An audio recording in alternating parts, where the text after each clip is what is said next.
as coisas, porque tem mais gente para ajudar do que para atrapalhar. Diga amém. Irmãos, vamos colocar de pé e vamos abrir a palavra de Deus no texto de Hebreus, capítulo 12. Muito feliz pela nossa EBD, irmãos. Domingo, se puder, faça um esforço. Esteja na nossa escola bíblica dominical. Tem sido um momento muito bom para cada um de nós. Eu confesso que hoje o texto, ele é assim um tanto quanto mais radical, né? Mas eu quero compartilhar que Deus colocou aqui no coração com os irmãos.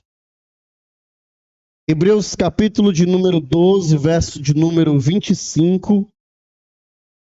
Nós leremos até o verso de número 29. Hebreus, quem quiser ir para o final é mais fácil voltar, né? Volta 4 livros aí, encontra o livro de Hebreus. Hebreus capítulo 12, verso de número 25, até o verso de número 29. A palavra do nosso Deus, ela diz o seguinte: tenham cuidado e não se recusem a ouvir aquele que fala. Pois se os que se recusam a ouvir, quem divinamente os advertia na terra, não escaparam, muito menos escaparemos nós, se nos desviarmos daquele que dos céus nos adverte. Naquele tempo, a voz dele abalou a terra, mas agora ele promete, dizendo: mais uma vez eu farei tremer não só a terra, mas também o céu. Ora, as palavras mais uma vez significam a remoção dessas coisas abaladas, ou seja, das coisas criadas para que permaneçam as coisas que não podem ser abaladas. Verso 28. Vamos ler juntos, irmãos, o 28 e o 29 no 3? 1, 2, 3. Retenhamos a graça pela qual sirvamos a Deus de modo agradável, com reverência e temor, porque o nosso Deus é fogo consumidor. Podeis sentar, meus irmãos, em nome de Jesus.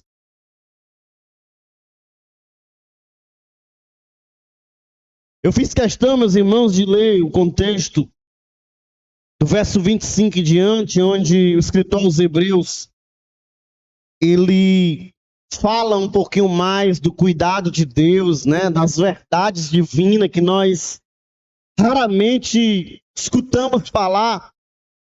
Mas o capítulo de número 12, a partir do verso 28, principalmente, ele revela um Deus que, de alguma forma, não é tão conhecido no século 21, né? De um Deus que, às vezes, parece não ser quem o autor aos Hebreus está aqui dizendo. E aí, irmãos, eu queria introduzir a mensagem dessa noite, refletindo com os irmãos a respeito de um evangelho que nós conhecemos e que é muito pregado por aí afora, e que fala principalmente a respeito do Deus do amor, né? Nós vivemos a era do amor, vivemos a era do Deus que ama. Eu acredito que tanto nós que estamos aqui nessa noite, como aqueles irmãos que estão assistindo em casa, né, pelo nosso canal no YouTube, eu acredito que já tiveram alguma experiência com o Deus que nos ama, como o Deus de amor, com o Deus em que nós sempre ouvimos pregar no mundo aí afora. Quem nunca ouviu alguém rebater determinada mensagem com a expressão dizendo: olha, mas Deus é amor, não se preocupe, porque independente de quem você é, do que você faz, Deus é amor, Deus é um Deus que ama. nos nossos momentos, irmãos, de evangelismo, quem nunca utilizou a expressão Jesus te ama? Mesmo que nós saibamos que essa informação dada fora de contexto, ela pode trazer sérios prejuízos para o nosso tempo.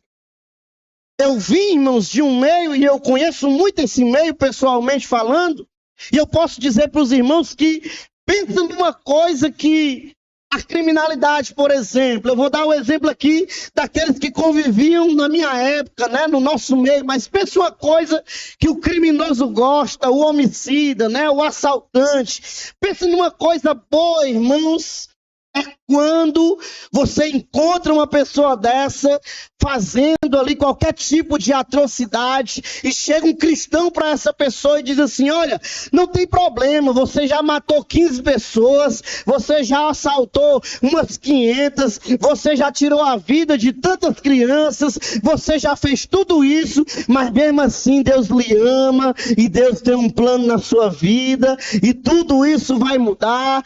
E essa palavra, ela não deixa de ser uma palavra verdadeira.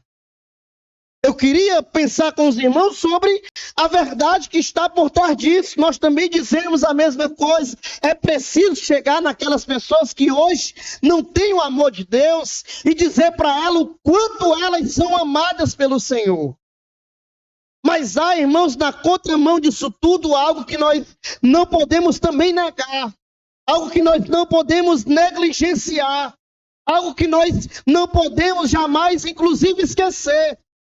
É que, independente de Deus, ele ser amor, ele amar o pecador, independente de Deus declarar todo o seu amor, inclusive nas Escrituras, existem outros atributos que compõem a pessoa de Deus, e esses atributos não podem ser escondidos, eles não podem ser negados, eles não podem ser omitidos, porque uma vez omitidos, eles podem trazer sérios problemas, não apenas para uma sociedade como a nossa, mas também para uma igreja, para um povo, inclusive para o cristão. Por que hoje, irmãos, é comum você encontrar alguém que não tem nenhuma dificuldade com o pecado? Essa pessoa, ela peca abertamente, ela não se preocupa com a vida pecaminosa que ela está levando, ela chega, ela cultua o Senhor, ela sai daqui e ela vai cometer as piores atrocidades que você imaginar, porque às vezes tem alguém falando para essa pessoa só do quanto Deus ama ela. E às vezes nós precisamos complementar toda essa história que envolve o ser divino, todo o conhecimento que nós temos do ser de Deus, para que a gente possa lembrar, irmãos, que na mesma mensagem está incluído que o Deus que ama e que perdoa também é um Deus que odeia determinadas coisas. É um Deus também, irmãos, que julga determinadas coisas. É um Deus que manifesta o seu poder e a sua justiça para determinadas coisas. E é exatamente nesse momento em que nós precisamos parar e entender que Deus é amor, mas Ele também manifesta, muitas das vezes, a sua indignação. Ele é amor, mas Ele também manifesta a sua justiça. Ele é amor, mas muitas vezes Ele olha para o pecador e diz assim: eu vou deixar você buscar aqui e receber e colher exatamente o que você plantou. Isso também tem a ver com Deus. E aí eu queria, meus irmãos, convidá-los a refletir na mensagem de hoje a respeito desse Deus, irmãos, que às vezes o evangelho, ou algumas pessoas que pregam o evangelho, querem omitir, querem esconder, para não ferir as pessoas, para não trazer a realidade para algumas pessoas. E nós temos criado, irmãos, uma geração de homens e mulheres que, quanto mais o tempo passa, mais difícil fica o vínculo com essas pessoas. Mais difícil fica alcançar essas pessoas. Essa semana, irmãos, Deus me mostrou algo. Dificilmente eu sonho com alguma coisa. E eu sonhei com um momento agora dentro da nossa comunidade. Umas horas da madrugada eu acordei. No sonho eu via um rapaz que mora ali próximo da gente. A polícia entrava na casa dele, batia muito, ele chorava, pedia socorro. Levantei, orei pela vida dele. E aí, quando foi no outro dia de manhã que eu saio, eu me encontro diretamente com esse rapaz. Chamei ele e disse para ele: fulano, cara, eu não posso te dizer que Deus me mandou dizer alguma coisa, mas eu preciso compartilhar algo que aconteceu ontem à noite. Já quero dizer que eu orei pela sua vida. Certamente Deus estendeu a mão sobre você, mas eu preciso que você se cuide. Que você evite determinadas coisas, porque aconteceu assim, assim. E aí eu lembro que esse rapaz, ele na hora ficou assim meio temeroso, mas num dado momento ele estava com alguns amigos e ele sorria, falando do sonho. Ele, levava aquilo na esportiva. E ontem, quando eu chego em casa, eu me deparo com a informação de que a polícia entrou lá, a mesma polícia do sonho, bateu bastante na frente da filha, humilhou. E como dói, irmãos, no nosso coração, por muitas das vezes você vê que aquilo que Deus muitas das vezes fala para alertar o homem já não serve mais de alerta. Muitos já não respeitam mais, muitos já nem levam mais em consideração. Eu lembro que um dos rapazes que já foi da nossa igreja há um tempo atrás, olhou para ele e disse assim: irmão, eu vou te dizer uma coisa, tu vigia, porque raramente os irmãos contam essas coisas, mas quando eles contam, é porque Deus está querendo nos livrar de alguma coisa. E a gente sabe, irmãos, que nós não podemos deixar de preservar essa identidade que só o Evangelho tem. Que o Senhor, Ele é amor, mas Ele também é justiça. Que se eu plantar, certamente eu vou colher. Que o mal que eu planto hoje, eu vou colher amanhã e Deus vai deixar com que eu passe por isso.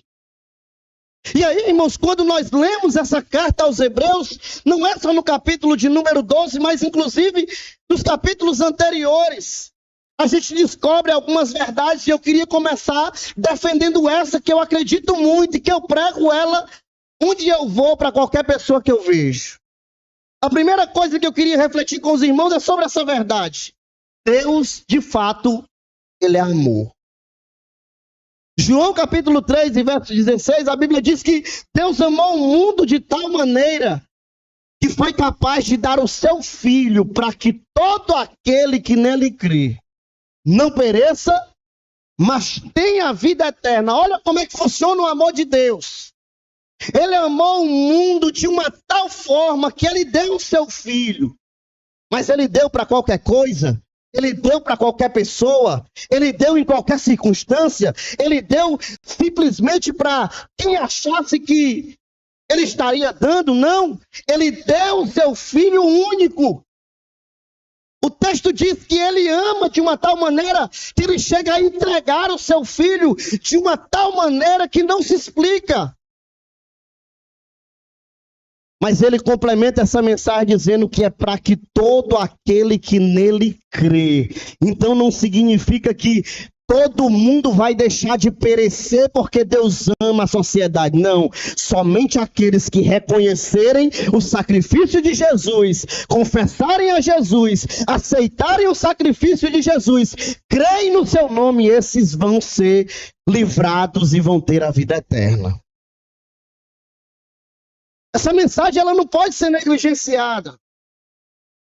E aí, irmãos, a primeira verdade é essa. Deus ama. O selo do discipulado, em João 13:35, é o amor. E nisso conhecerão que sois meus discípulos, se vocês tiverem amor de uns para com os outros. É a marca do discipulado.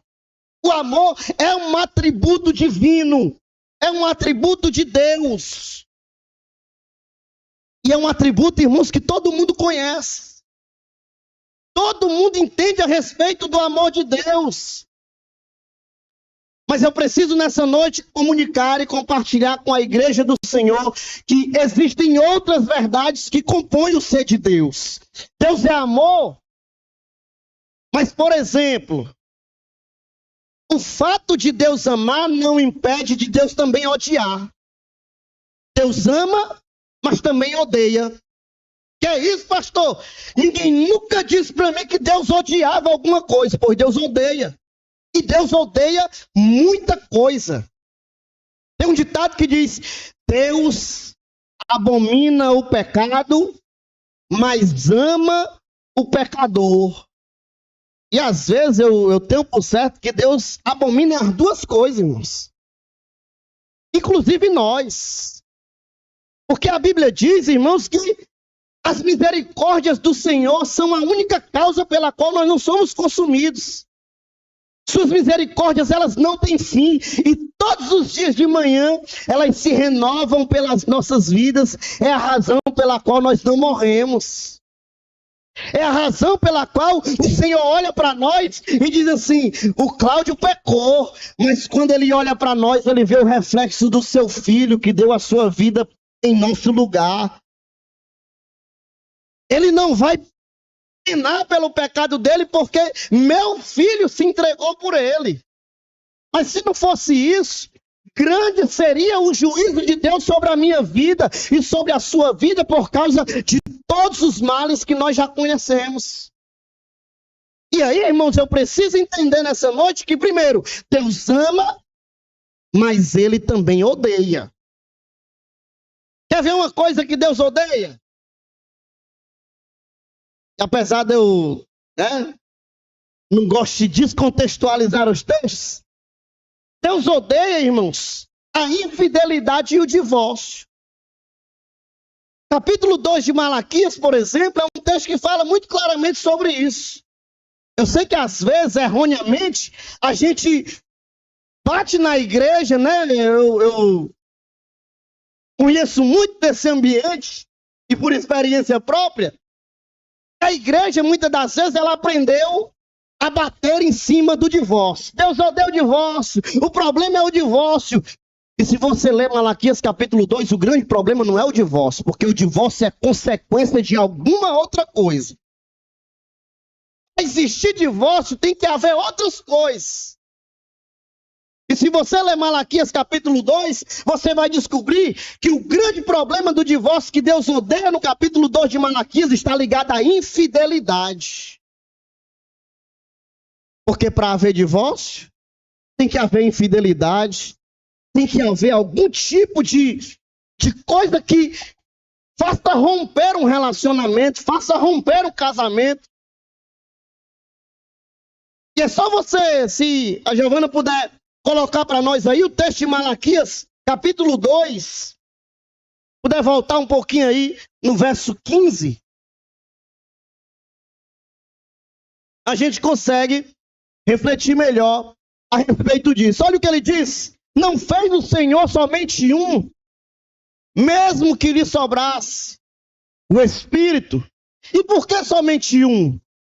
Porque buscava uma descendência piedosa. Portanto, tenham cuidado para que ninguém seja infiel para com a mulher da sua mocidade. Aí tem um bocado de gente que só lê o versículo 16. Tenha cuidado para que ninguém seja infiel à mulher que Deus lhe deu. Porque o Senhor, o Deus de Israel, diz que odeia o divórcio. Também aquele que se cobre de violência. Diz o Senhor dos Exércitos. Portanto, tenham cuidado e não sejam infiéis. Porque para falar daquilo que Deus odeia, a gente tem que falar daquilo que Deus abomina. E aí, às vezes, irmãos, tem uma pessoa doente dentro da igreja porque passou por um momento difícil, passou por uma dificuldade. Tem igreja por aí que já vai logo dizendo assim: ixi, o fulano, e eu não estou aqui defendendo o divórcio, porque eu não acredito nisso. Eu não acredito que seja algo bom, que seja algo saudável. Pelo contrário, é algo destruidor. Mas a igreja não pode se prender ao resultado sem antes se preocupar com o problema verdadeiro. Quantas e quantas vezes nós não vimos por aí a igreja ter que quebrar a cabeça com o divórcio porque não se preocupou em pregar sobre infidelidade. Está adulterando, Está fazendo o que não presta. E tem alguém lá profetizando e dizendo: Deus é contigo. Não vai dar tudo certo. Continua no teu adultério. Continua sendo infiel à mulher que tu ama. Isso não vai te dar problema nenhum. Isso vai trazer consequências. E é por isso que Deus odeia o divórcio. Por quê? Porque a infidelidade, ela destroça. Ela acaba. Ela maltrata. Ela rompe, ela cria barreiras, ela cria inimigos, ela adoece a alma, ela traz problemas para o espírito. Mas o texto diz que Deus odeia o divórcio. Então, mesmo Deus que ama, também odeia. Quer ver uma segunda coisa que Deus odeia? Veja Provérbios, na verdade uma segunda não, porque ali tem várias, né? Provérbios capítulo 6, versículo de número 16. Em diante, olha como eu gosto da NAA, porque a NAA, ela traz a expressão odeia logo de cara. Mas olha o que a Bíblia diz, e aí eu queria a ajuda da igreja para refletir sobre isso. Mas olha o que a Bíblia diz: 6 coisas o Senhor odeia. Então eu já sei que tem 7 na Bíblia. Na verdade já tem 8, porque aqui tem uma 7ª. E a gente já está falando aqui de 8. Mas vamos ver juntos, irmãos, algumas coisas que Deus odeia. 6 coisas o Senhor odeia. E a 7ª ele não só odeia, ele detesta. Ele tem nojo. Ele não suporta. Ele não tolera. Vamos lá, primeiro. Vamos ler juntos? 1, 2, 3. Olhos altivos. É alguém que é sempre aquele olhar por cima. Aquele olhar de menosprezo. É aquela pessoa que sempre olha para o outro dizendo assim: eu sou maior, eu sou melhor. Aquele sentimento de soberba, de sobrepor, de estar acima. Olhos altivos, como diz algumas outras traduções. Olhos cheios de orgulho. Pessoas que o orgulho toma conta do coração. É a primeira coisa que Deus odeia. No contexto de Provérbios, capítulo de número 6. Deus odeia pessoas orgulhosas. Porque gente orgulhosa humilha, gente orgulhosa maltrata, gente orgulhosa, irmãos, pensa num negócio ruim. É você conviver com gente orgulhosa. Gente que não sabe lidar com o crescimento do outro. Com a vida do outro. Com o bem-estar do outro. Aí ele diz. Segunda coisa que Deus odeia em Provérbios 6. É o quê? Língua mentirosa. É gente que mente. É gente que se utiliza da língua, meus irmãos, para cometer uma das coisas que vai levar muito nego para o inferno. E tem crente no século 21 que diz assim: mas pastor, só uma mentirinha. Eu disse só que meu marido morreu para me ganhar o Bolsa Família, sei lá, nada.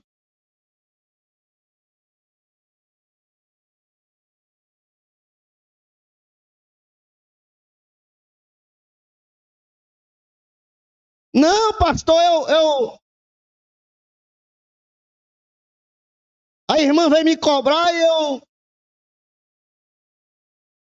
contei só uma mentirinha assim, né? Que meu pai morreu. Tem gente que mata todo mundo, irmão. Ô, irmão, não vou poder honrar com o meu compromisso hoje porque minha mulher tá doente. A pobre saudável que só chamando doença pra cima da indivíduo. Diga misericórdia. Irmão, tem crente que já se habituou com a mentira. Não consegue viver sem mentir. Consegue montar uma história. E Apocalipse é muito claro, irmãos. Eu não vou lembrar, os irmãos não estão no esboço, né? Também. Os irmãos puderem me ajudar, eu acredito que seja Apocalipse capítulo 21. Se os irmãos conseguirem localizar. Mas, irmãos, dentre os que vão para o inferno, os mentirosos, eles já têm cadeira cativa. Pode ter certeza. Me ajuda aí. Apocalipse capítulo 21, verso 8. Me ajuda, Giovana.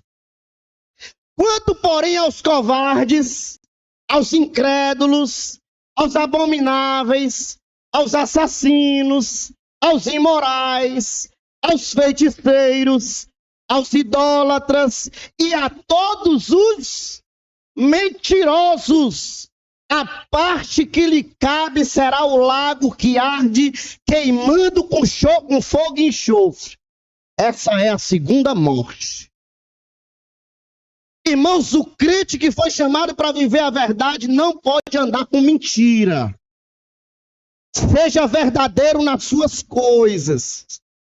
Faça a coisa mais clara que você puder. Se você comprou por 5, não venda por 50. Venda por 10, né? Para ganhar assim, só o justo. Eu não vou dar alguns exemplos porque quero espantar os irmãos, né? Mas, irmão, tem cada coisa que você vê por aí. Responda à igreja no meu lugar. Quem tem negócio hoje quer vender para crente, sim ou não? É difícil, irmãos. Sabe por quê? Porque o justo paga pelo pecador.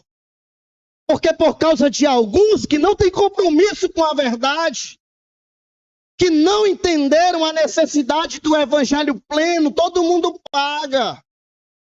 E isso, irmãos, tem estragado a nossa geração. As pessoas estão perdendo a credibilidade no evangelho por causa de algumas pessoas que mentem. Deus está mandando te dizer, Adilson, que tua moto tem que ser entregue para mim. Está mentindo em cima do púlpito. Eu não estou mentindo não, estou só ilustrando.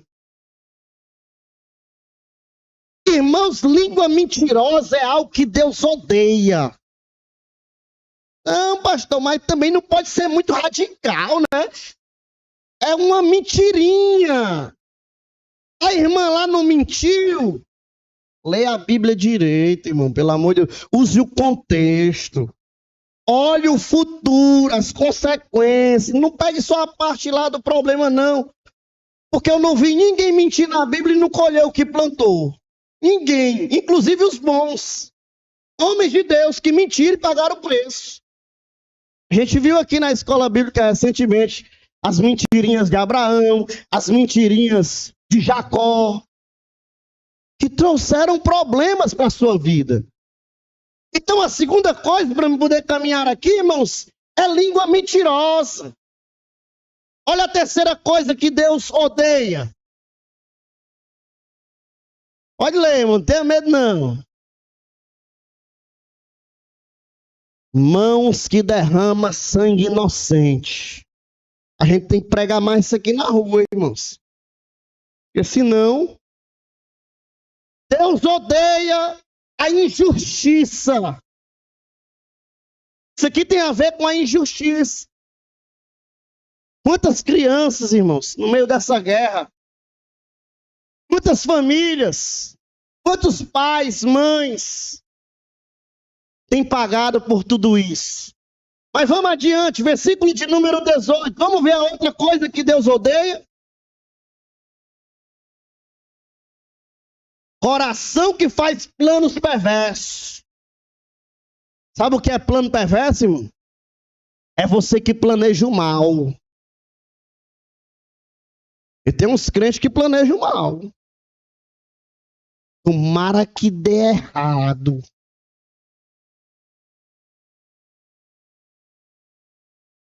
Aqui não tem não, né, Henrique? Graças a Deus. Mas tem lugar por aí que tem. Uns crentes que dizem assim, eu vou ver ainda que não vai dar certo. Eu vou, e se possível, eu vou orar para não dar certo. Que não é de Deus, Deus já me mostrou que não é de Deus. E o pessoal pensa que isso aqui é só desenhar um projeto diabólico. Ah, não, irmãos. Às vezes é sentar com 2 ou 3 para planejar o errado. Às vezes é conversar com 2 ou 3 a fim de desmanchar o certo. Aí o nosso momento que não deixa a gente mentir, né? Momento de mobilização, todo mundo com o coração planejando melhor. Aí de repente aparece 2 ou 3 filhos do diabo e começa a dizer assim: será que tu confia, mulher? Eu não confio não, eu acho que tem coisa aí. O pastor tá querendo comprar uma casa, um carro. Aí compartilha com um compartilha com o outro compartilha com o outro. Daqui a pouco o que era bênção se torna escândalo lá na boca do vizinho. E alguém que podia abençoar a obra de Deus se escandaliza. Mas vamos para frente. Pés que se apressam a fazer o mal. Isso aqui é a igreja, né? Está isento ou não está isento, irmãos? Tem crente que faz o mal, não, tem? Quando eu falo mal um do outro, eu estou fazendo mal, não, estou? Quando eu planejo o mal um do outro, quando eu dissemino determinadas coisas, quando eu torço para o outro.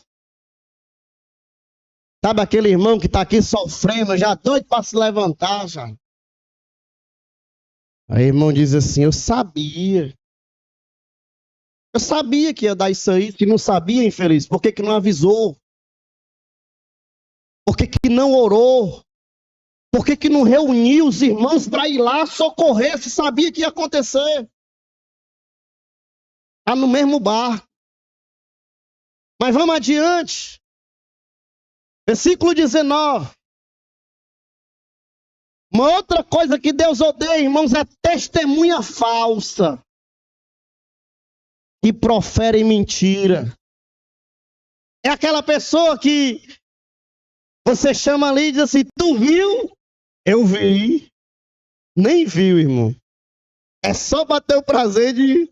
Nunca me esqueço da criatura lá que sentou para evangelizar o outro e em cima tinha uma garrafa de cerveja. Pastor, tem que vigiar com fulano. Por quê, irmão? Estava sentado lá numa mesa, tinha uma cerveja, bebendo. Você viu bebendo? Vi. Quando a conversa se esclarece, nem estava bebendo, irmão. Estava só conversando com a outra pessoa que estava bebendo. Tem que vigiar também, né? Para não... No geral, que... fugir da aparência do mal. Mas, irmãos, tem testemunha falsa por aí. Tem gente que faz questão de testemunhar a respeito do que não sabe, do que não viu. Quando você aceita lá na sua casa alguém falando mal de alguém, irmão falando mal de irmão, e você nem sabe o que aconteceu, mas alimenta, você está testemunhando algo falsamente. Não deixa de testemunhar. Porque quando alguém fala, diz assim: perguntou a Deus para tu ver. Não, a gente estava conversando. É ruim para quem senta desse lado, Deus. Mas eu escutei a irmã dizendo: meu Deus, só sobra pro Adilson. Troca aí, irmão, com ele aí, pelo amor de Deus. Mas tem gente que compra a ideia, irmãos. Às vezes compartilha determinadas coisas. A pior coisa, irmãos, é a mentira contada diversas vezes. Porque há quem diga que ela se torna verdade. Eu não acredito que ela se torna verdade. Mas quanto mais gente compartilhando a mesma mentira, mais difícil de desfazer.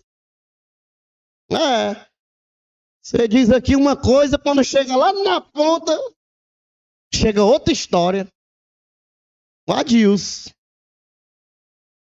Vai ter irmão que vai sair do culto hoje dizendo assim: o pastor disse que o Adilson pecou. Pode olhar na câmera lá no vídeo.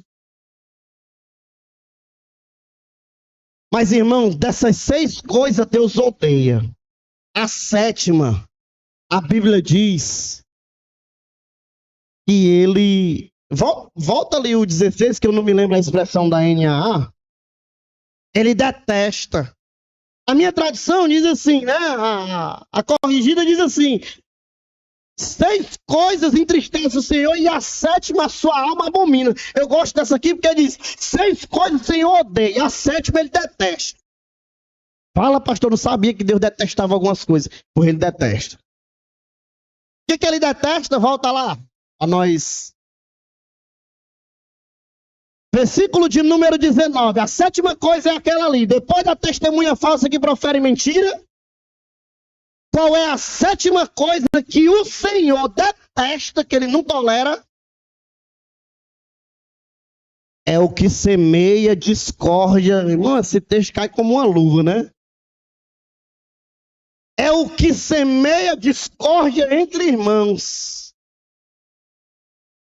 E aí eu preciso dizer para você que está aqui nessa noite, para você que está aí na sua casa, que se você quiser viver dias melhores, uma espiritualidade saudável, a presença de Deus na sua vida e na sua casa, não abre espaço para aquilo que o Senhor detesta. Tenho batido nessa tecla e Deus tem curado a nossa igreja. Porque, irmãos, pense num tempo que nós vivemos difícil. Hoje, graças a Deus, e aqui eu falo com muita sinceridade de coração. Hoje, irmãos, tem nego que tem que se policiar, tem que prestar muita atenção no que vai dizer, porque, graças a Deus, Deus tem derramado cura na nossa igreja. Deus tem falado muito sobre isso aos nossos corações. E graças a Deus, isso tem diminuído bastante. Tem deixado de existir? Tem não. Que é gente.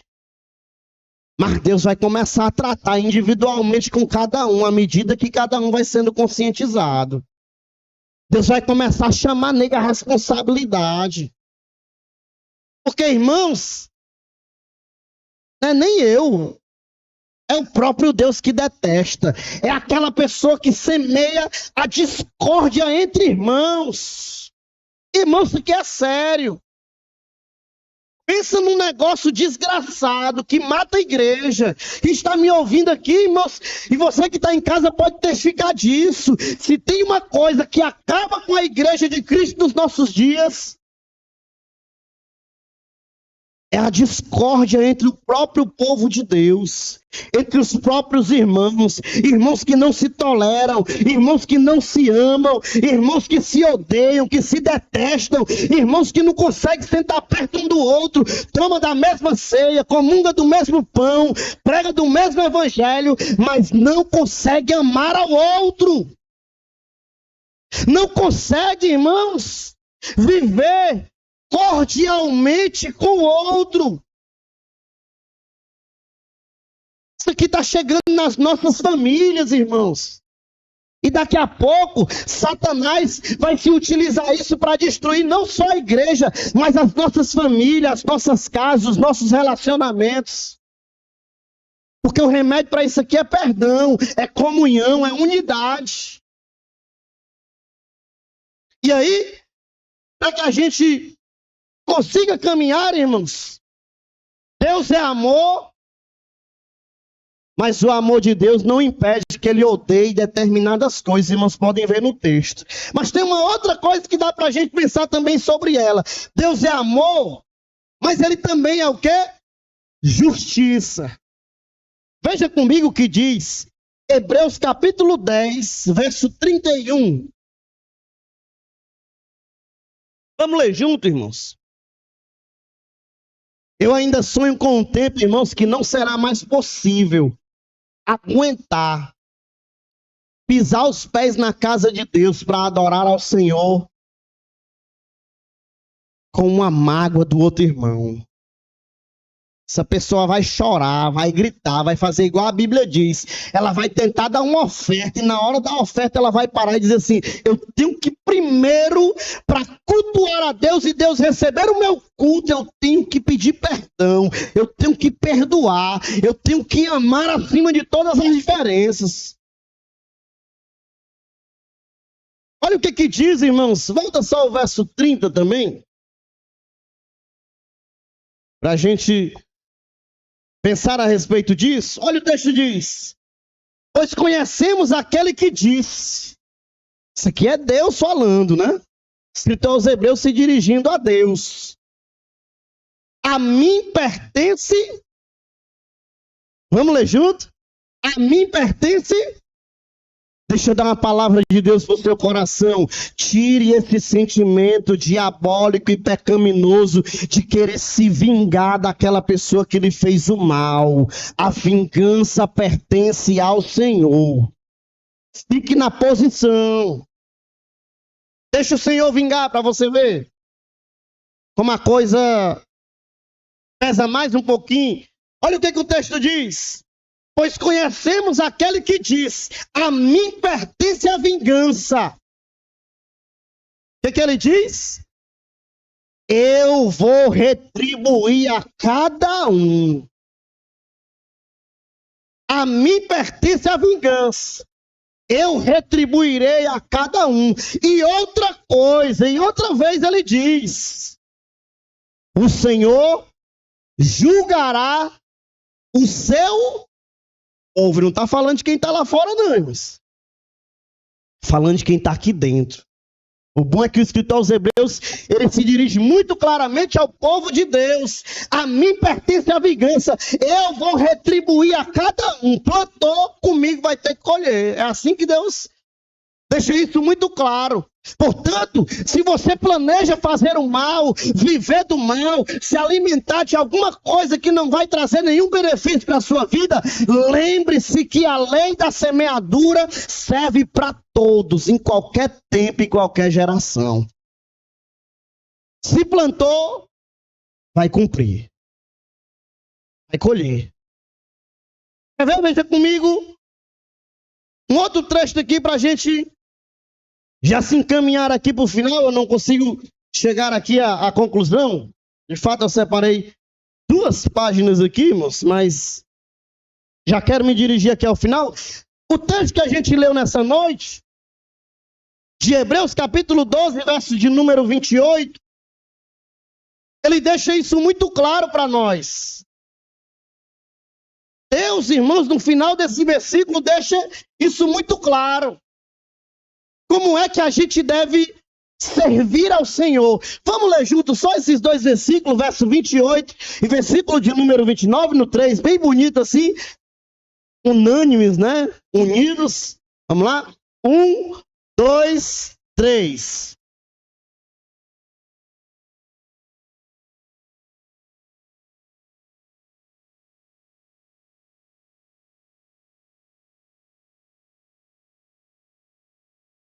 Segura aí, Giovana. Não, deixa pra gente concluir logo o texto, né? Por que a gente precisa servir a Deus, adorar a Deus, de modo agradável, com reverência e com temor? Porque o nosso Deus é amor, mas ele também é fogo que consome. Pastor, onde é que a Bíblia diz isso? A gente pode pensar sobre alguns textos. Mas volta aqui o versículo de número 28, porque eu quero aproveitar, irmão, desse versículo para nós pensarmos juntos sobre a importância do que nós chamamos, irmãos, de culto ao Senhor.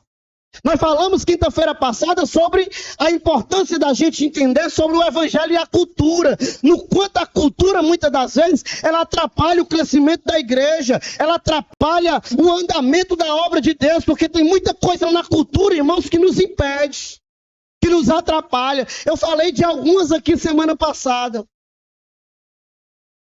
Mas veja comigo o que o autor aos Hebreus diz. Por isso, recebendo nós um reino inabalável. Deixa eu destacar aqui as últimas verdades dessa noite para os nossos corações. Primeiro, nessa noite, eu queria dizer para você que você recebeu de Deus um reino que não se abala. Lembra do salmista? Os que confiam no Senhor, diga comigo se você sabe, são como os montes de Sião, que não se abalam, mas permanece para sempre. O que Deus tem para mim e para você não pode ser abalado. Não pode se abalar. Os que confiam no Senhor, eles não serão abalados por qualquer coisa.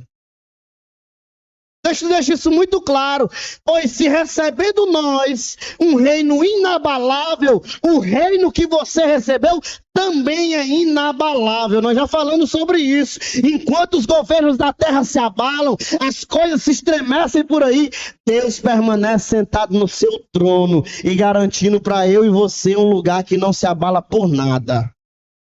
Podemos até perder nessa vida, mas lá nós vamos ganhar. Lá nós vamos nos manter fiéis e firmes. Nós recebemos um reino que não se abala. Mas se recebemos um reino que não se abala, precisamos reter a graça. Tomar posse dessa graça. É a graça, irmãos, que nos permite servir a Deus. Quantos servem ao Senhor nessa noite pela graça de Deus? Não é porque Deus te dá isso, não é porque Deus faz aquilo, é porque Ele é o Deus da graça. É sem merecer, irmãos. É mesmo eu e você não merecendo que nós estamos aqui nessa noite e o Senhor continua a fazer grandes coisas pela graça nas nossas vidas. Mesmo sem merecer, Ele continua sendo fiel às nossas vidas. O reino inabalável nos obriga a reter essa graça que nos conduz a servir a Deus. E aí eu preciso concluir as palavras nessa noite, irmãos, compartilhando com você o seguinte: servir a Deus não é algo que nós podemos fazer de qualquer jeito. Pense comigo sobre isso. Irmãos, eu deixei isso lá no quarto ponto. Conhecer a Deus verdadeiramente nos leva a viver uma vida mais piedosa. Conhecer a Deus verdadeiramente nos obriga a entender o que Deus quer de nós. Tem gente achando que Deus aceita tudo, de qualquer jeito, a qualquer custo. Irmão, sabe por que às vezes o culto ele tem suas dificuldades?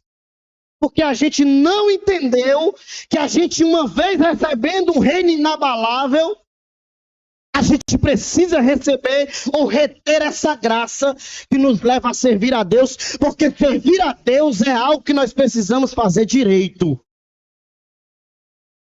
E deixa eu dizer uma coisa para você aqui nessa noite: você não vem à igreja para receber culto ou para participar de um culto. Você participa de uma festa, de uma palestra, de uma reunião. Mas quando você chega aqui é outra história. Quando você vem aqui, você vem prestar o seu culto ao Senhor. Você vem entregar ao Senhor o que você tem de melhor. Você vem aqui com o coração de quem vai entregar e não receber. Tem gente que só vem para a igreja para receber.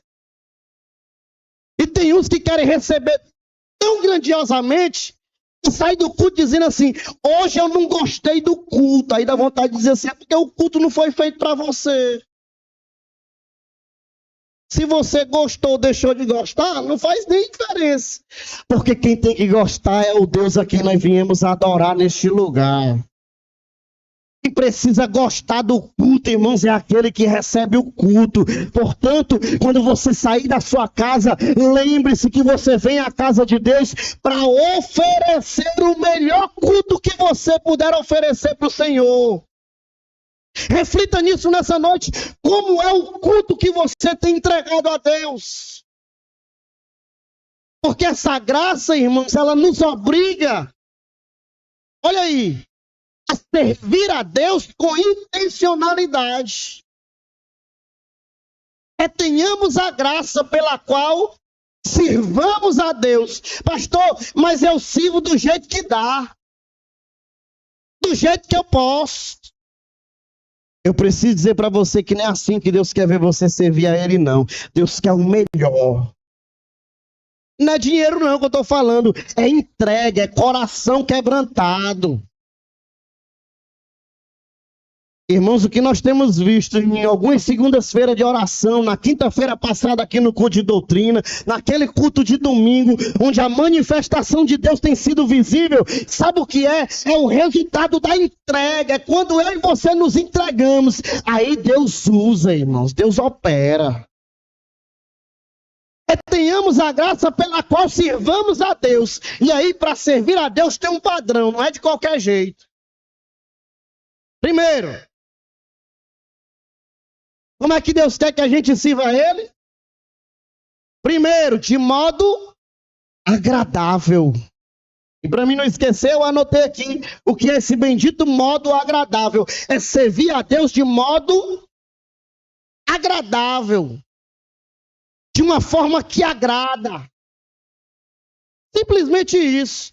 E aí eu lembro de Romanos capítulo 14, dos versos 13 ao 19, em que Paulo fala a respeito disso, mas eu vou pedir para a Giovana colocar só o versículo 18 e 19. Aquele que deste modo serve a Cristo, mas irmão, é impossível não ler o contexto. Ele fala de uma série de coisa boa. Coloca aí, Giovana, por favor, o verso 13 ao verso 19. Olha o que ele diz: portanto, deixemos de julgar. Vamos ler, irmãos. Olha, os textos tudinhos só nos levam para isso. Portanto, a palavra de Deus para você é: pare de julgar os outros. Escuta isso. Irmãos, eu fico imaginando Deus olhando para alguns crentes no culto, olhando, dizendo assim: olha a roupa dela. Misericórdia. Vixe, lá vem o pecador. Pensa que a gente não sabe o que foi que ele fez. Eita, é hoje que o pastor vai dizer tudo que ele fez, olha. Já eu posto aqui nos meus stories. O texto de Romanos diz: portanto, deixemos de julgar uns aos outros. Pelo contrário, tomem a decisão. Irmão, tem gente que às vezes odeia o outro por causa do outro. Já viram isso? Deixa eu explicar. Tem gente que odeia o outro por causa do outro. Vou falar do Adilson, não. Vou virar para cá agora. Aqui, ó. O Henrique. Irmãos, o Henrique não fez nada com o Elange. Mas como o Cauã falou para o Henrique que o Elange era assim, o Cauã passou a ter raiva do Henrique. Irmão, é só o que a gente vê. Aí às vezes a gente se chega mais nos irmãos e vê muitos esses testemunhos. Irmão, eu pensava que tu era assim uma desgraça, viu? Eu tinha raiva da tua cara, ó. Depois eu descobri que tu é uma benção, ó. É porque nós somos tentados a caminhar por isso. Deixemos de julgar os outros, irmãos. Pelo contrário, tomem a decisão de não pôr tropeço ou escândalo diante de ninguém. E Paulo vai falar aqui sobre comer, né? Giovana pode até pular o versículo 14, só para a gente dar uma pincelada. Volta ali no 14 bem rapidinho. Eu sei que eu estou convencido, Senhor Jesus, de que nada é impuro, a não ser para aquele que pensa que alguma coisa é impura. Versículo 15. E o seu irmão fica triste por causa do que você come, você já não anda segundo o amor. Não faça perecer por causa daquilo que você come. Aquele por quem Cristo morreu, né? Versículo 16. Não seja, pois, difamado naquilo que vocês consideram bom. Verso 17. Porque o reino de Deus não é comida nem bebida, mas justiça, paz e alegria no Espírito. Pastor, como é que eu vivo uma vida plena no Evangelho? Está aqui o segredo. É paz, alegria e... é justiça, paz e alegria no Espírito. Isso aqui faz muita diferença. Aí olha o que ele diz, versículo de número 18. Aquele que deste modo serve a Cristo. Lembra do servir a Deus de modo agradável? Aquele que desse modo serve a Cristo é agradável a Deus e aprovado pelas pessoas. Não busca aprovação humana não, pois busque. Porque não adianta nada Deus lhe aprovar se o povo à sua volta não lhe aprova. Mas para a gente concluir, e você já pode se colocar de pé.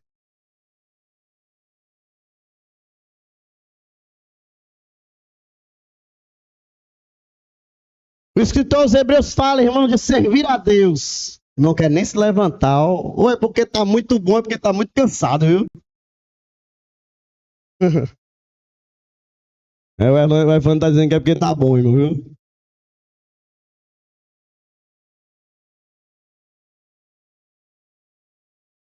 E para a gente não se estender, irmãos, eu vou concluir e vou deixar para me continuar quinta-feira que vem.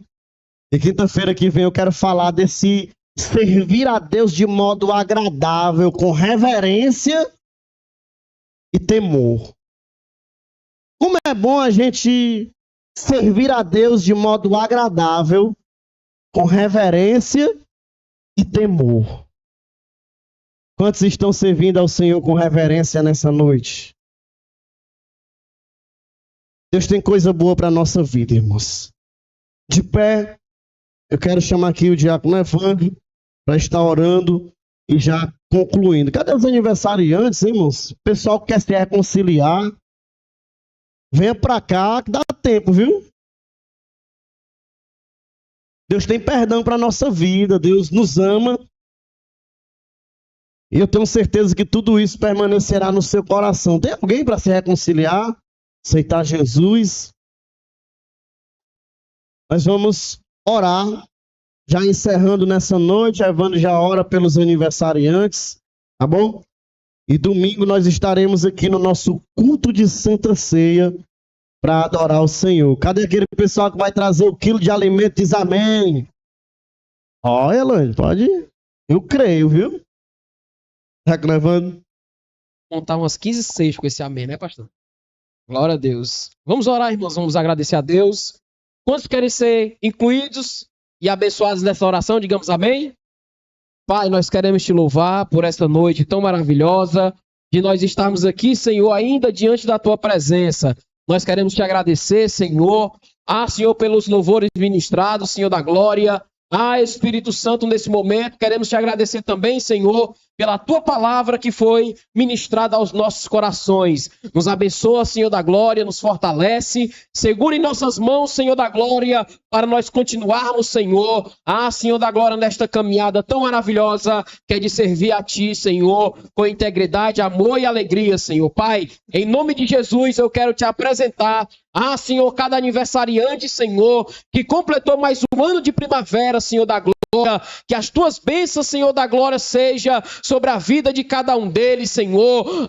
Senhor da glória, em nome de Jesus, o teu filho, Senhor, abençoa, Senhor da glória, poderosamente todos aqueles, Senhor da glória, Senhor, que aniversariaram esse mês, Senhor, pois é em nome de Jesus, o teu filho, que nós queremos te louvar e engrandecer o teu santo nome pela vida de cada um dos nossos irmãos, Senhor. Pai, em nome de Jesus, Senhor da glória, eu quero, Senhor, nesse momento, Senhor da glória, te pedir a tua bênção sobre as nossas vidas, que estarão agora, Senhor da glória, Senhor, em direção aos nossos lares. Nos dá uma noite de paz abençoada diante da tua presença, Senhor da glória. Nos abençoe em tudo, Senhor, pois é em nome de Jesus que eu te peço a tua bênção sobre a tua igreja.